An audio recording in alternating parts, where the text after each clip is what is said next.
सोचने में तो ये सिर्फ पानी का एक बहता हुआ धारा लगता है, लेकिन असल में ये करोड़ों लोगों की जिंदगी और मौत का मामला है। दरिया सिंध की ये कहानी तकसीम की है, जबरदस्त इंजीनियरिंग की है और एक ऐसे मुस्तकबिल की जो आज भी दांव पर लगा है। चलें इस पूरी कहानी को समझते हैं कि ये सब आखिर जुड़ा हुआ कैसे है। तो सबसे बड़ा सवाल ये उठता है कि दो ऐसे मुल्क जिनके दरमियान हमेशा से ही कह लेंगे कशीदगी रही है, वो दुनिया के सबसे बड़े दरियाई निज़ामों में से एक को आखिर शेयर कैसे करते हैं। ये एक ऐसी पहेली है जिसका जवाब हम आज ढूंढने निकले हैं। और कहानी शुरू होती है यहाँ से, इस नक्शे से। देखें, ये है इंडस रिवर और इसके सारे छोटे बड़े दरिया हिमालय के बर्फीले पहाड़ों से निकलकर ये हजारों किलोमीटर का सफ़र तय करते हैं। मगर ये सिर्फ एक नक्शा नहीं है, बिल्कुल नहीं। ये तो उस पूरे इलाके की, आप समझ लें, लाइफलाइन है। खेती बाड़ी, इंडस्ट्री, सब कुछ। और हाँ, लाखों लोगों की जिंदगी सब इसी पर चलती है। देखिए, 1947 से पहले सब कुछ ठीक था। ये पूरा सिस्टम एक था, इंटीग्रेटेड। फिर आई तकसीम, पार्टीशन, और जो लकीर जमीन पर खींची गई उसने इन दरियाओं को भी बीच से काट दिया। और बस अचानक से मंजर बदल गया। इंडिया, जो कि अब अपस्ट्रीम मुल्क था, यानी जहां से दरिया बहकर आते थे, उसके हाथ में पाकिस्तान के पानी का कंट्रोल आ गया।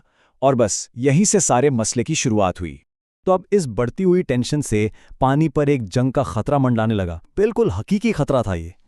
लेकिन फिर टेबल पर बैठकर एक ऐसा हल निकाला गया, एक ऐसी सुलह हुई जिसकी शायद किसी को उम्मीद नहीं थी। वर्ल्ड बैंक ने इसमें अपना किरदार अदा किया। सालों तक लंबे बहस हुई, मुज़ाकरात हुए, और फिर 19 सितंबर 1960 को वो तारीखी दिन आया जब एक अहम मुआहदे पर साइन हुए। इसे हम आज इंडस वाटर ट्रीटी यानी सिंध तास मुआहदे के नाम से जानते हैं। अब यहां पर एक बहुत ही, आप कह लें कि स्मार्ट कदम उठाया गया। इस मुआहदे ने सिर्फ पानी को नहीं बांटा, नहीं, इसने पूरे के पूरे दरियाओं को ही तकसीम कर दिया। कैसे? जो 3 मशरकी दरिया थे, रावी, ब्यास और सतलज, वो दे दिए गए इंडिया को। और जो 3 बड़े मगरिबी दरिया थे, इंडस, झेलम और चनाब, वो आ गए पाकिस्तान के हिस्से में। तो इस तकसीम का नतीजा क्या निकला?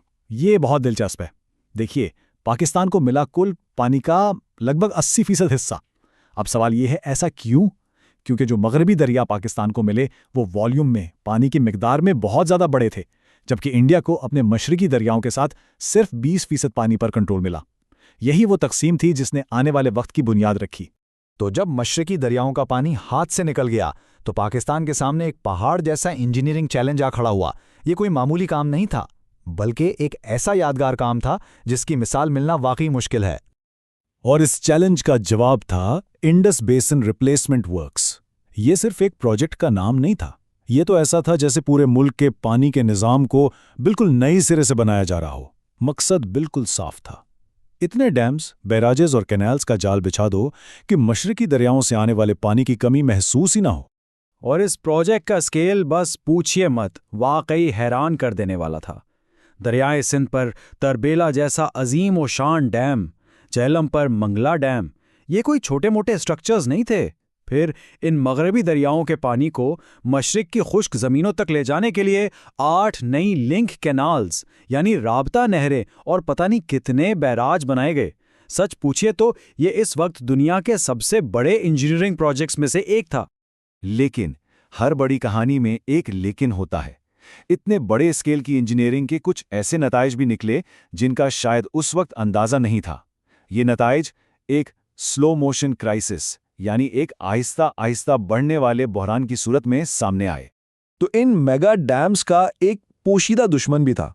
वो दुश्मन क्या था? मट्टी, गाद, या जिसे हम सेडिमेंट कहते हैं। हर साल दरियाए सिंध अपने साथ हिमालय से 200 मिलियन टन, जी हाँ, 200 मिलियन टन गाद बहा कर लाता है। अब होता क्या है कि जब ये मिट्टी मिला पानी डैम की ठहरी हुई झील में दाखिल होता है तो उसकी स्पीड फौरन कम हो जाती है और सारी मिट्टी, सारा गाद वहीं नीचे बैठना शुरू हो जाता है। शुरू में तो एक्सपर्ट्स का ख्याल था कि तरबेला की पूरी झील शायद 30 साल में ही इस गाद से भर जाएगी। खैर, खुशकिस्मती से ऐसा नहीं हुआ। सेडिमेंट जमा होने की रफ्तार उम्मीद से कुछ कम रही, लेकिन इससे हकीकत तो नहीं बदलती ना।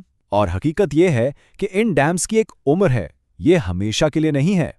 और जरा ये नंबर देखें, इससे अंदाजा होगा कि मसला कितना संगीन है। सिर्फ 2009 तक तरबेला डैम अपनी पानी जखीरा करने की असल कैपेसिटी का 30% खो चुका था। सिर्फ इस मिट्टी के जमा होने की वजह से। और इसका सीधा सीधा असर किस पर पड़ता है? आपाशी पर और बिजली की पैदावार पर, दोनों पर। अब ये चार्ट देखें, ये बिल्कुल वाज़ेह तस्वीर दिखा रहा है। ये हमें बता रहा है कि कैसे साल ब साल झील के अंदर गाद का एक पूरा पहाड़ सा बनता गया और ये धीरे धीरे डैम की दीवार की तरफ सरकता रहा। हर नई लकीर एक नए साल को जाहिर कर रही है और आप देख सकते हैं कि झील की सतह, उसका बेड लेवल कैसे मुसलसल ऊपर उठ रहा है। और अब ये ग्राफ देखें, 1979 से लेकर 2009 तक का डेटा है।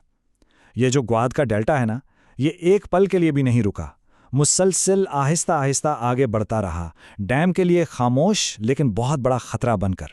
और मसला ये है कि ये एक नेचुरल प्रोसेस है जिसे रोकना करीब करीब नामुमकिन है।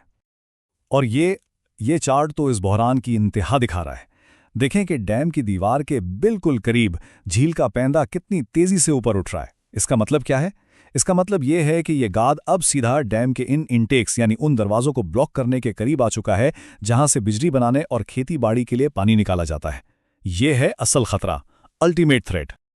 तो अब आगे क्या? इस दरिया का मुस्तकबिल क्या है?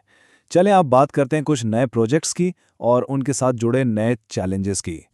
देखिए, अब प्रोजेक्ट्स की एक नई जनरेशन, एक नई नस्ल सामने आ रही है। पाकिस्तान में द्यामीर भाषा डैम बन रहा है। ये दुनिया का सबसे ऊंचा आरसीसी डैम होगा। फिर नीलम जेरम हाइड्रो पावर प्रोजेक्ट है जो बहुत अहम है। दूसरी तरफ इंडिया भी पीछे नहीं, वो भी अपने हिस्से के पानी को बेहतर तरीके से इस्तेमाल करने के लिए शाहपुर कुंडी डैम जैसे नए प्रोजेक्ट्स मुकम्मल कर चुका है। और ये जो नया द्यामीर भाषा डैम है, इसका एक बहुत बड़ा फायदा हो सकता है क्योंकि ये तरबेला से ऊपर यानी अपस्ट्रीम बन रहा है, तो उम्मीद है कि ये अपने पीछे काफी सारा सेडिमेंट रोक लेगा। इससे क्या होगा? तरबेला तक पहुंचने वाला गाद कम हो जाएगा और हो सकता है कि तरबेला डैम की जिंदगी कुछ और बढ़ जाए। तो देखिए, इतने सारे चैलेंजेस, दोनों मुल्कों के दरमियान सियासी कशीदगी भी चलती रहती है, लेकिन इन सब के बावजूद इंडस वाटर्स ट्रीटी को आज भी दुनिया भर में पानी की तकसीम के सबसे कामयाब मुआहदों में से एक माना जाता है। ये उस मुआहदे की आप कह लें कि रेजिलियंस यानी उसकी लचक का सबसे बड़ा सबूत है।